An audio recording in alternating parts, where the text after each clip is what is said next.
Well, thanks for joining me in the kitchen once again. It is Monday evening. I've already made those, what were those things? Oh, it was National Wing Day on Monday, and I made the wings all out on the grill. But this was a lingering recipe that I've never done for you all. And it's real simple. And I don't know that there was a name for it when we were growing up. It was just boiled potatoes. But the other day on my post of a plate of food, I had called it stewed potatoes. So that's what we're gonna call it. We're gonna stew potatoes today. It's really good. It's a really good side thing. Now this is not for the people who shouldn't have the carbs, because we're gonna have the carbs, of course, in this from the potatoes.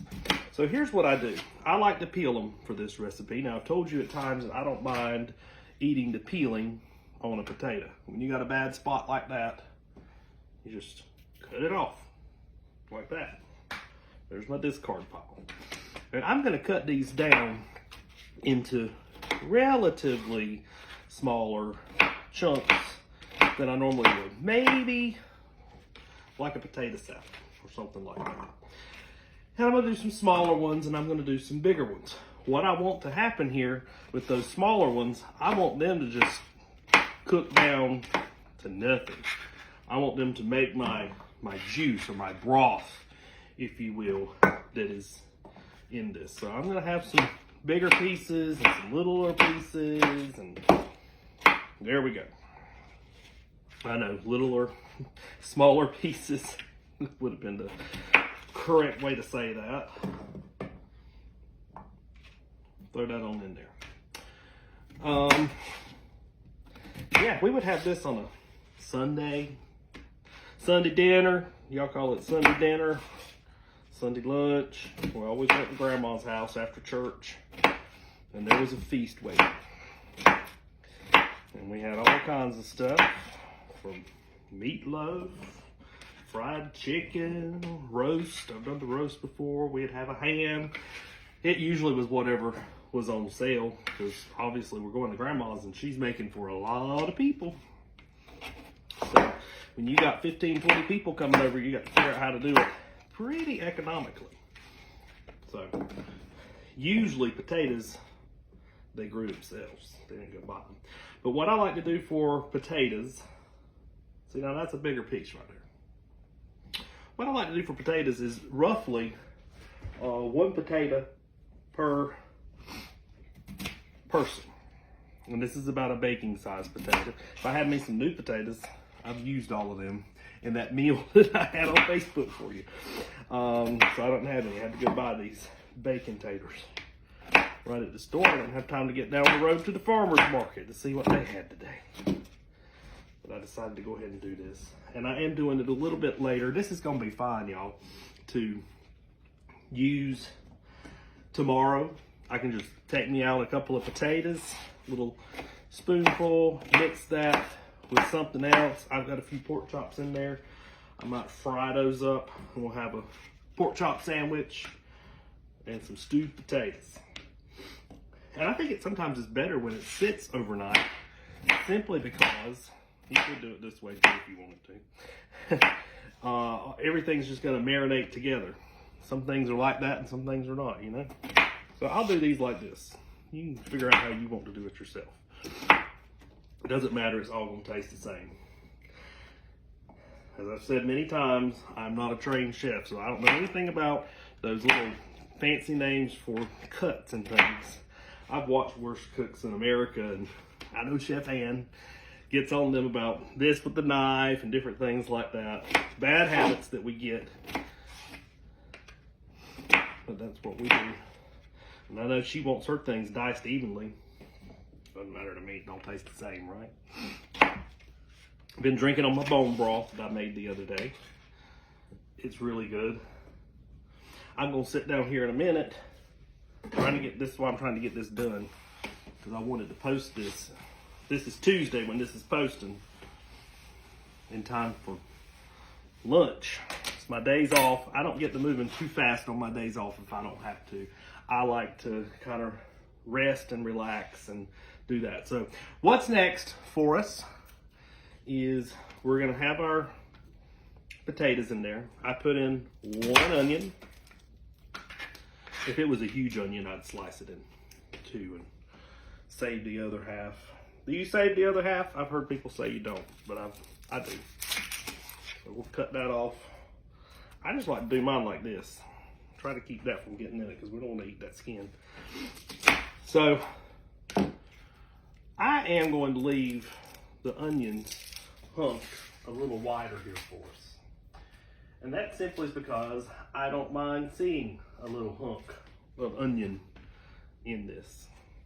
I'm going to get that peeled too so I can just chop this at one time and not clean my board up again. So the thing that gives this the flavor, I think, is going to be the onions and the garlic. And did I say butter? Yeah, we're going to have us some butter.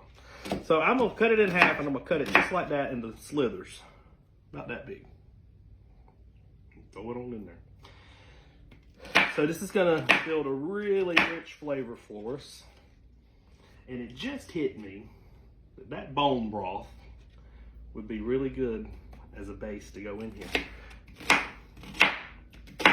Y'all want me to try it out? I normally wouldn't put like a bouillon cube or chicken broth or anything in this. I would just do it. Let me just do it the way I normally do it. And I'll try it next time with some broth like that. I let the butter and the garlic do its thing. So there we are. For this pot, I love cooking this in this pot, y'all. It's a non-stick pot. It is not an expensive pot. My hair's a mess. I'm sorry, y'all. I'm just trying to get this done for y'all. I'm going to sit down and watch the Beverly Hillbillies here coming up in about 45 minutes. Y'all like those old shows? I love those old shows. For this particular size, I'm going to put a half a stick of butter. So there's the butter.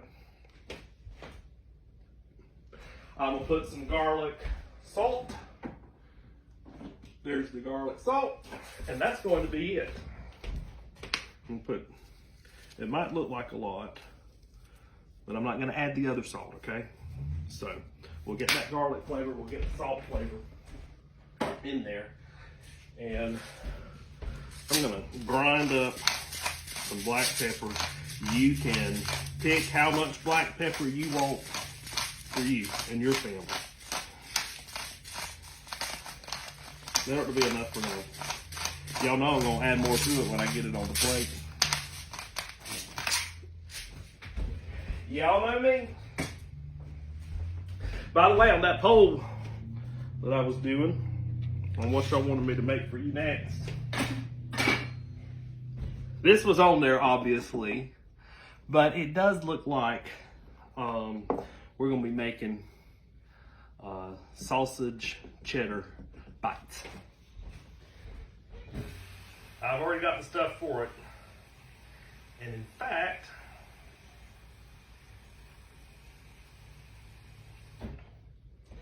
I might start that process here tonight so this can drop on Tuesday as well. I don't know when you watch it. You might watch it weeks later, you know? You say, who's that crazy nut up there cooking? Well, I'm just a little weather guy down in I started to say South Carolina, down in Tennessee. I'm just a little weather guy who decided to get on here and cook because everybody kept saying, how did you make that? I would show my plate of food that I made for dinner or something, and I just decided a video is easier. And then I've had fun with it.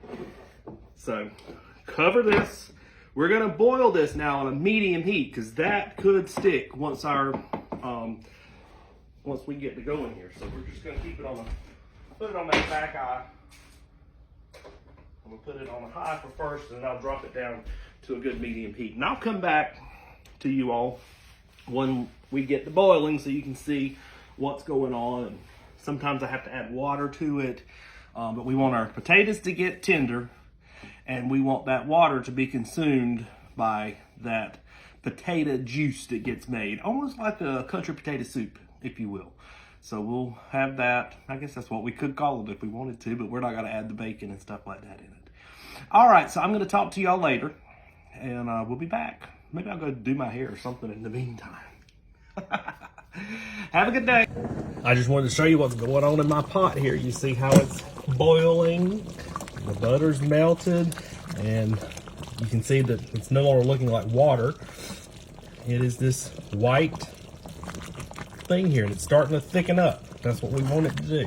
That's why I'm gonna have to keep watching over it now, making sure it don't stick to the bottom of my pot. That's why I use that non-stick pot, but sometimes it gets a little sticky down there. But this is just gonna keep stewing on down. And I'm gonna let this cook for about 45 minutes to an hour. So next time you see me, we're gonna be taking it up. All right, so here we go. My stewed taters. Stewed taters. Just a warning, these are hot when you first take them off. So if you've got kids or something like that, let them cool down a little bit. You see how it's kind of potato soupish?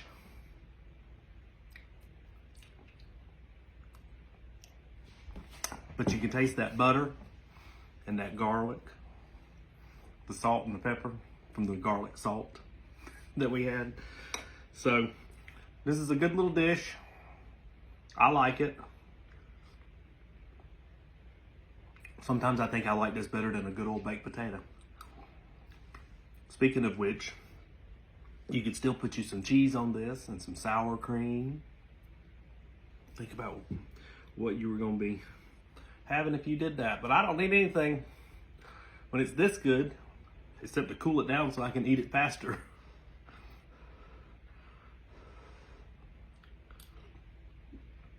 Get it in my belly more.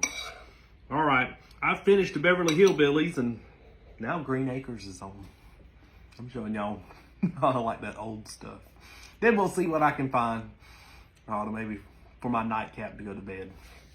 Don't have to be in a rush tonight to go to bed because I'm off again tomorrow, and I'll find something to do. If you've seen that movie, the new Twisters, I might go see that tomorrow.